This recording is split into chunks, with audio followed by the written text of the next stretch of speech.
রাজশাহী মেডিকেলে হামে আক্রান্ত ১১১ জন চিকিৎসাধীন। এই মুহূর্তে রাজশাহী মেডিকেল কলেজে আছেন রিপোর্টার মওদুদ রানা। সরাসরি যাচ্ছি তার কাছে। রানা, পরপর দুদিন রাজশাহী মেডিকেল কলেজ হাসপাতালে হামের উপসর্গ নিয়ে দুজন শিশু মারা গেছে এবং এর মধ্যে একজন শিশু আজ মারা গেছেন এবং গত ২৪ ঘন্টায় নতুন করে ১৩ জন ভর্তি হয়েছেন।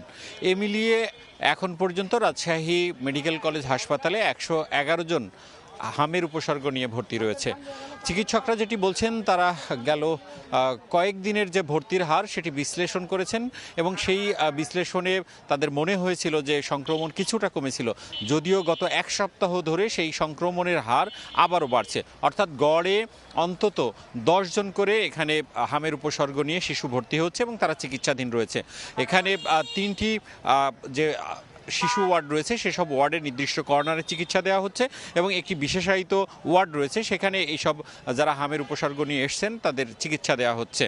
এবং এখানে যারা ভর্তি রয়েছেন তারা যেটি বলছেন, রাজশাহীর গোদাগাড়ি, চাঁপাইনবাবগঞ্জ এবং কুষ্টিয়া, চুয়াডাঙ্গা এই অঞ্চলের শিশুরা এখানে বেশি আসছেন এবং সেখানকার শিশুরা সবচেয়ে বেশি হামের উপসর্গে আক্রান্ত হচ্ছেন।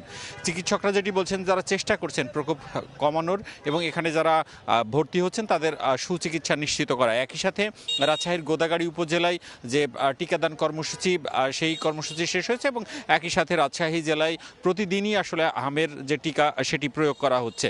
সব মিলিয়ে রাজশাহী মেডিকেল কলেজ হাসপাতালের চিকিৎসকরা যেটি বলছেন যে মাঝে কিছুটা হামের উপসর্গ নিয়ে আক্রান্ত হওয়া শিশুরা ভর্তি হওয়ার যে হার সেটি কমেছিল, আবারও কিছুটা বেড়েছে, সেটাই কিছুটা তাদের দুশ্চিন্তা রয়েছেন।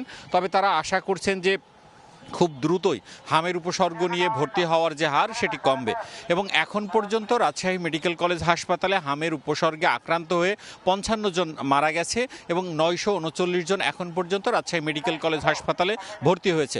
এর বাইরে যেসব বেসরকারি ক্লিনিক এবং হাসপাতালগুলো রয়েছে সেখানেও অন্তত ২০ জন শিশু চিকিৎসাধীন অবস্থায় মারা গেছে এবং সেখানেও হাজারখানেক শিশু চিকিৎসাধীন রয়েছে।